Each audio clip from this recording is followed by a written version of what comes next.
Keterampilan berbicara menjadi sebuah modal bagi siapa saja dalam segala kebutuhan apa saja. Namun, tak banyak orang sadar bahwa sejatinya setiap individu telah terampil berbicara sejak dia dilahirkan. Keterampilan itu tidak terbatas pada jenis bahasa apa yang digunakannya, bahkan tidak terbatas pada apa saja yang dibahasakan. Bahasa telah dipersempit maknanya untuk segala sesuatu yang bisa dikatakan. Inilah yang terkadang membuat dinding penutup bagi siapa saja yang merasa belum terampil berbicara. Keterampilan berbicara menjadi sebuah acuan untuk diperlancarkannya suatu usaha, misalnya wawancara kerja, kebutuhan orasi, dan segala sesuatu yang dikonsepkan sebagai ruang panggung atau podium. Kenyataannya, tukang becak dan orator demonstrasi tak ada bedanya. Mereka sama-sama membahasakan segala hal sesuai bidangnya. Disinilah kita akan belajar mempersenjatai segala sesuatu yang disebut bicara dengan berbagai hal yang kita ketahui atau sedang akan kita ketahui. Kita akan sama-sama menyelam, terbang, sesekali berjalan di dimensi-dimensi pewicara untuk mengenal lebih dekat keterampilan kita berbicara sebagai seorang individu. Sebab dari segala kebutuhan berbicara, metode terbaik dalam menyampaikan segala hal secara estetik adalah dengan jujur sebagai diri sendiri. Disinilah aku mengajakmu menaklukkan segala mainstream keterampilan berbicara dan kembali pada kesejatian diri yang memang sudah mampu menyampaikan segala hal dengan bahasa-bahasa milik kita sendiri. Selamat menaklukkan dimensi bicara. Halo, saya Lainindra Alivia. Pada kesempatan kali ini saya akan melakukan review secara ringan saja pada buku yang sedang saya baca ini. Buku ini berjudul Terampil Berbicara, Seni Menaklukkan Setiap Dimensi Bicara. Buku ini ditulis oleh M. Huff dan diterbitkan pada bulan Maret tahun 2020. Diterbitkan pertama kali oleh penerbit Psikologi Center di Yogyakarta pada tahun 2020 dengan nomor ISBN 978 623 244 094 4. Berbicara tentang terampil berbicara, biasanya buku-buku atau sebuah tutorial tuntunan untuk bagaimana caranya terampil berbicara itu para penulis memiliki standarisasi mereka masing-masing untuk memberikan contoh kepada kita bagaimana sih caranya untuk terampil berbicara menurut standarisasi dari penulis atau tokoh-tokoh yang membuat tutorial itu.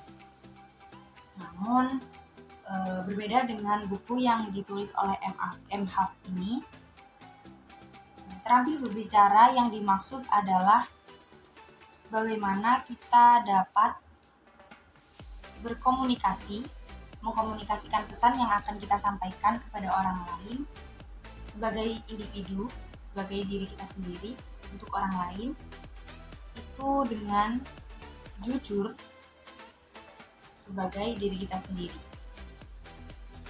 Nah, pada buku yang berjumlah 298 halaman ini, dia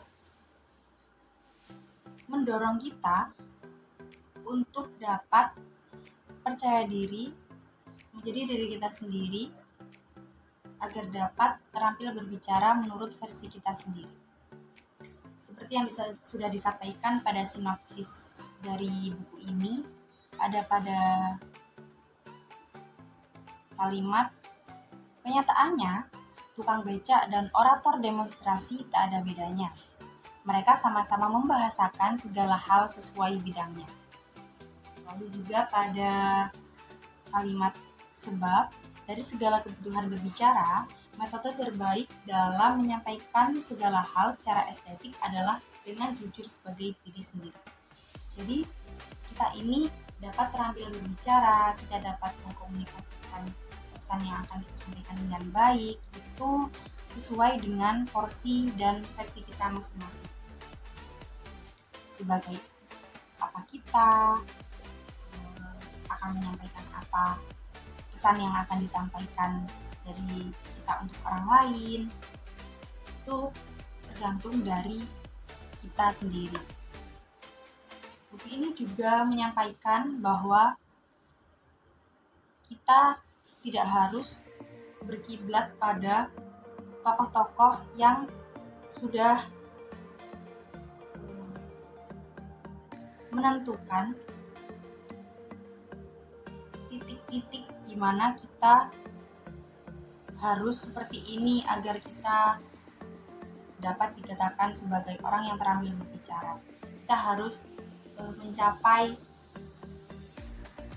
ini untuk dapat dikatakan sebagai orang yang mampu untuk berkomunikasi dengan baik.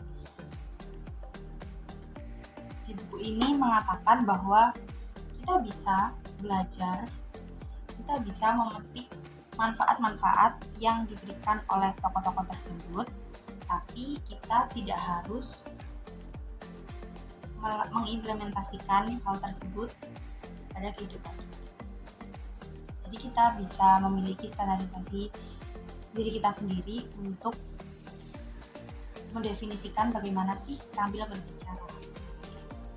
Nah, selain dorongan-dorongan untuk memotivasi kita agar kita dapat percaya diri, buku ini juga memberikan beberapa kutipan-kutipan quotes yang sedikit menampar kita gitu ya. Quotes-quotes ini berisi tentang quotes-quotes kehidupan yang mana banyak dari kita kadang tidak sadar bahwa ada sesuatu hal yang salah tapi dinormalisasikan. Seperti itu. Salah satunya ada pada halaman 24 dan 25 pada kotak hitam ini yang berbunyi, tetapi kebesaran hakikat manusia, ketuhanannya, tata masyarakat, pendidikan telah dipalsukan sampai ke akarnya, karena manusia-manusia yang paling merugikan telah diangkat sebagai orang-orang besar, karena peremehan hal-hal kecil telah diajarkan, yakni menganggap remeh urusan-urusan yang fundamental dalam kehidupan. Dikutip dari Nietzsche dalam terjemahan Naomi tahun 2017 pada halaman 54-55. Lalu selanjutnya ada pada halaman 33, yaitu kalimat yang berbunyi, takbir, tangan mengepal ke atas. Kita orang Islam, negara ini butuh dipimpin oleh orang-orang berakhlak Islam. Ada dua pemimpin yang akan masuk neraka. Yang pertama adalah orang yang mengetahui bahwa di sekelilingnya tidak ada pemimpin yang layak untuk menjadi pemimpin, dan orang itu layak untuk menjadi pemimpin, tetapi ia tidak melakukannya. Yang kedua adalah orang yang mengetahui bahwa di sekelilingnya banyak orang yang layak untuk menjadi pemimpin, tapi orang itu tetap ingin memimpin padahal dia belum tentu mampu dan layak untuk menjadi pemimpin. Ucap Gus Mus. Kutipan tersebut mengajarkan kita bahwa kita harus mengenali diri kita sendiri, kita harus menelaah bagaimana lingkungan di sekitar kita untuk sebelum kita melakukan langkah yang besar, contohnya untuk menjadi pemimpin.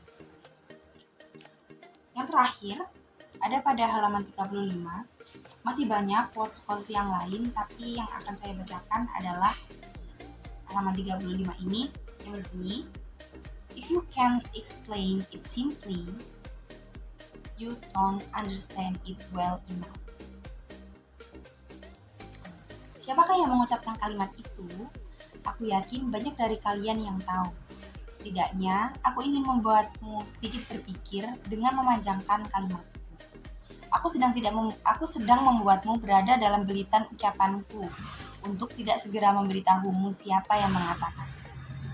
Mungkin orang yang sudah mengetahuinya sudah merasa bosan dan sebal dengan kalimat panjangku ini. Iya, aku sengaja. Kalimat itu diucapkan oleh Albert Einstein. Jadi arti dari if you can't explain it simply, you don't understand it well enough. Jadi ketika kamu tidak bisa menerjemahkan itu secara simple gitu ya, kamu tidak bisa mengetahui itu secara penuh. Jadi kamu harus tahu apa yang ingin kamu sampaikan dulu, baru kamu bisa menyampaikan hal tersebut dengan mudah, sesuai dengan versi kamu sendiri. Setelah kamu menjadi diri kamu sendiri dan kamu bisa mengkomunikasikan apa yang ingin kamu sampaikan kepada seseorang atau kepada khalayak, maka kamu telah mencapai pada titik terampil berbicara. Sekian dari saya, kurang lebihnya mohon maaf. Terima kasih. Wassalamualaikum warahmatullahi wabarakatuh. Sampai jumpa.